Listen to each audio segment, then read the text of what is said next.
3.5 में आपको ब्रज गुणन विधि पढ़ना है। गुणन विधि, ब्रज गुणन विधि पढ़ना है।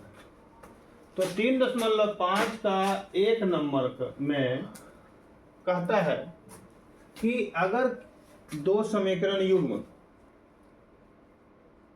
दो समीकरण का एक युग्म में अगर a1/a2 is not equal to b1/b2 है तो इसका एक अद्वितीय हल है। अद्वितीय हल का मतलब एक हल निकलेगा, इसका दूसरा हल नहीं निकलेगा। अद्वितीय हल का मतलब क्या हुआ? एक ही हल निकलेगा, दूसरा हल नहीं निकलेगा। a1/a2 equal to b1/b2 is not equal to c1/c2 अगर रहे तो इसका कोई हल नहीं, उसका कोई हल निकलवे नहीं करेगा। और a1/a2 equal to b1/b2 equal to c1/c2 रहे तो इसके कितने हल होंगे? अनेक हल होंगे। ठीक है, तो 3.5 का क्वेश्चन 1 नंबर में कहता है कि अगर एक समीकरण युग्म में एक अद्वितीय हल है तो उसको ब्रज गुणनखंड विधि से बनाइए। ठीक है, इसके लिए हमको क्या करना होगा? जानना होगा कि ब्रज गुणनखंड विधि क्या है। ब्रज गुणनखंड विधि है, इसको याद करने का भी ट्रिक्स है कि ABC लेटर जो होता है, ABC लेटर जो होता है ABC, तो B से स्टार्टिंग करना है।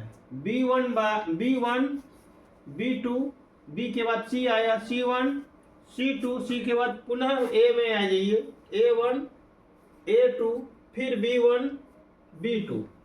इससे गुणा कीजिएगा इसको, इससे गुणा कीजिएगा इसको, इससे इसको, इससे इसको, इससे इसको गुणा, इससे इसको गुणा। इस प्रकार x का मान जब निकालेंगे उसके लिए x का सूत्र हो जाएगा यहाँ B1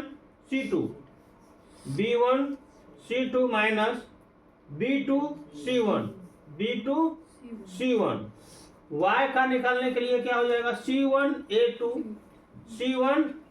A2 minus C2 A1, फिर यहाँ 1 इक्वल टू 1 का होगा A1 B2 minus A2 B1।